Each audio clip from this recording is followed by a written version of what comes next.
Okay, Shalom Ubracha. We have another Shiur for you today in Mishnah Chasidim, which covers Eitz Chaim and the different ksavim of the Ariyah Kadosh. We are holding Perek Gimel of Oros Atamim.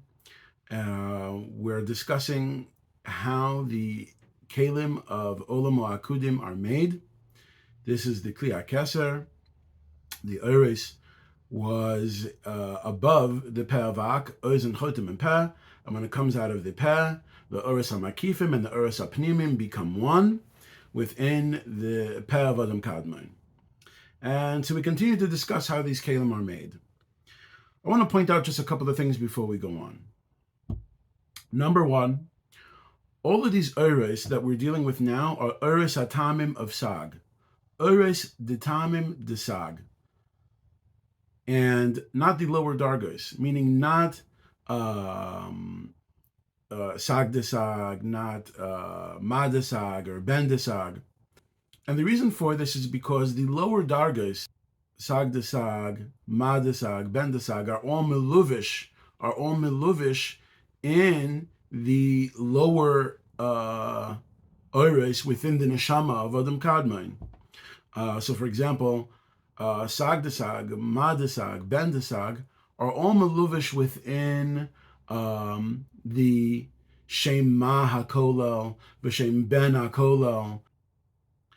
And since these oros are mekusim within the neshama of Adam Kadmon, so they don't come out.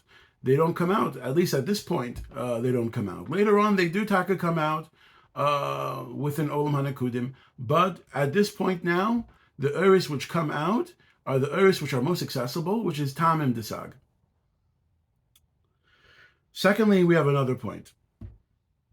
The other point that we have here is that we said that there's mekifim and pnimim, but then we say that the oros which come out of the peh of Adam Kadmon are all oros pnimim. What happened to the oros mekifim? So the Bir in this explains the Mefarshim on this topic is that when the oros first come into the peh of Adam Kadmon, they come in pnimim and mekifim within the peh of Adam Kadmon. But, however, after this they become me'uruv. The oros pnimim and the oros mekifim become me'uruv, that the 10 oros mekifim and the 10 oros pnimim become one to create the kelim of Olam HaAkudim. Now, along with this comes the question of what happens to the oros mekifim. So, Rabbi Chaim Vital explained that from Oros HaAkudim and downwards, from Olam HaPeh, the only Mekifim that are revealed are two Mekifim, Makif Chaya and Makif Yechida. Now, if you're listening, you should have the Shaila, why is it that from the Mekifim, right, there are Hey Mekifim, just like there are Hey Pnimim, there are Hey Mekifim. Hey Pnimim is Nefesh Ruach Neshama Chaya Yechida. Hey Mekifim, Nefesh Ruach Neshama Chaya Yechida. Why is it so that the only two Mekifim that come out is Makif Chaya and Makif Yechida? It should be that the Mekifim that come out are the lowest Mekifim. But why Dafke does the highest Mekifim come out? And this is a Shaila which sheds light on a very, very deep Havana on Oros Pnimim and Oros Mekifim. Why is that Makif Chaya and Yechida are the only Mekifim that Ribbono Shel Olam uses from this point and onwards? But it's also mentioned in the Sefer Yafashah that the reason for this is as follows. When dealing with kelim, there needs to be a tzachtzachos. There needs to be a cleansing of the kli. A cleansing of the kli within the kli and outside of the kli. That's something that Rabbi Chaim Vital explains in other places. Tzachtzachos. There has to be a tzachtzachos. So, what about the outside of the kli? The outside of the kli needs tzachtzachos as well. It needs to be cleaned. The outside of the kli needs to become cleaned. And usually this is done through oros.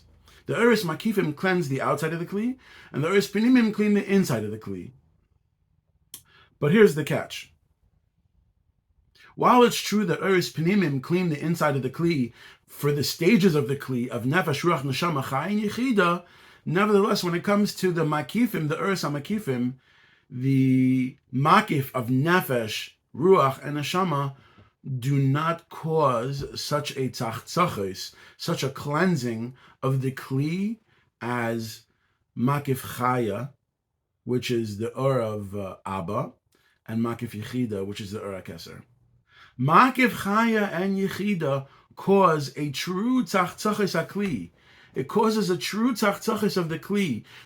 Just like when you're washing the outside of the kli, you have to rub the outside with a little bit of pressure, with a cleaning agent, with a little bit of pressure.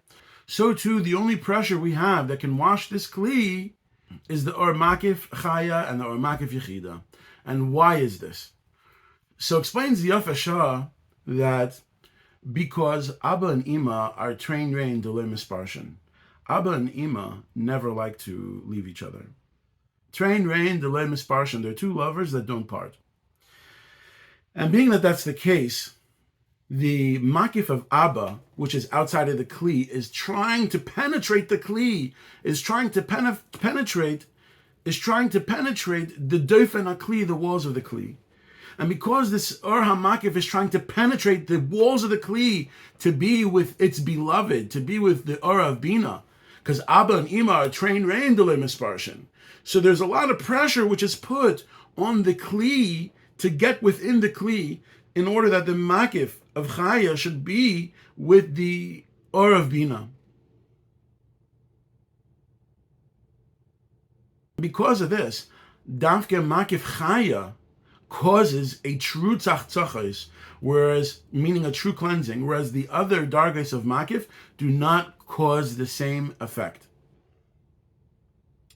And since we're already using the darga of makif of chaya, so you can understand that makif of yichida also has a powerful cleansing effect because it's on a higher darga. However, we need to at least start from makif chaya and then go up from there. And that's why only those two makifim are present and no other makifim. That's the beer and what Reb Chaim Vital is saying. Another thing we mentioned in our shiurim is that when the Oros of Olam Apeh come down and they increase, Mekifim Mikolos Nafsham, the Or Malchus comes down, then the Or Yesod comes down, the Or Bina, and the Or Chachma, and the Or of Keser, and they each bring down a higher level within the spheres beneath them. So when Malchus comes down, it has Nefesh. Zer Anpin comes down, Zer Anpin has Nefesh, Malchus has Ruach. Bina comes down, Bina has Nefesh, Zer Anpin has Nefesh and Ruach, and Malchus has Nefesh, Ruach, Neshama. And then when Chachma comes down, so then Chachma has Nefesh, Bina has Nefesh Ruach, Zer Anpin has Nefesh Ruach Neshama, and Malchus has Nefesh Ruach Neshama, Chaya. Then finally Keser comes down, Keser has Nefesh, Chachma has Nefesh Ruach, Bina has Nefesh Ruach Neshama, Zer Anpin has Nefesh Ruach Neshama Chaya, Malchus has Nefesh Ruach Neshama Chaya, and Yechida. And that's what we said before, Mekifim Mikolos Nafsham. And then we ended off saying in the previous parak that Zun ha'yuchelim ba'amid panim b'panim, that Zer Anpin and Nukva are able to stand panim b'panim. So, Frag the Shaila is asked by the Mefarshim, how could it be that Zun is able to stand panim b'panim? L'chayda, you can't stand panim b'panim unless you have moichin, unless you have the or Abba, the or Ima, to make mochen for the lower darga. In other words, just like a relationship, there has to be a good amount of understanding. So too, when it comes to the yichud of Zun, Zer Anpin and Nukva, they could only unite if there's mochen. If there's no mochen, they can't unite.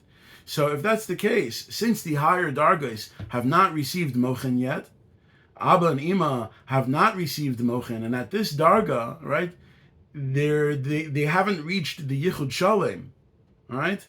At this darga, they haven't reached the Yichud Shalem, right?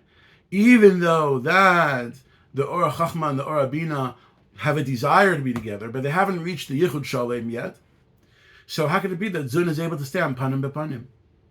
And the answer to that is that they're able to stand. Says Rabbi Huda Pitaya here, Zechrona Livracha, that they're able to stand panim b'panim, but not that they are standing panim b'panim. They would be standing panim b'panim if it wasn't for the chisaron of mochen for Abba and Ima. So when Abba and Ima have mochen, then Zun Taka will be able to stand panim b'panim. But right now they can't get to that darga. So there are two girsas here. One girsa is that when this or achayrayim is coming down from the matzil, from the pevadim kadmain, for each sfira, the or achayrayim, this lower darga of light, meluvish within the lower part of the kli, hits the rishimu of its own sfira. So in other words, or achayrayim of keser hits the rishimu of keser. And because it's the rishimu of keser, that creates the kli of keser from these nitzutzos, from these sparks. However, that's not the preferred girsa. The preferred girsa is that the or achayrayim comes down within the achor of the kli, and then it hits off of the lower sphira, and it hits off the rishimu of the lower sphira. So, for example, you have or achayrayim of keser hits the rishimu of chachma, or the or achayrayim of chachma hits the rishimu of bina. The or achayrayim of bina hits the rishimu of zer anpin, and etc. That's the preferred girsa here. And because of this, it can be understood why the preferred girsa is that the or is coming down and has friction on the lower sphira's rishima. This coincides with the fact that the sphira of keser is not having its kli being made, because we said the kli is being made through the betisha. So what happens? Keser is the highest sphira, and because keser is the highest sphira, it's not getting an or achayrayim, because there is no higher or than keser for olam ha'akudim. So because of this, the or keser is the highest light. It's not getting from a higher light. And there is no or achayrayim which is coming down and hitting the rishimu of keser. And that's why we say the or keser is not being made at this point.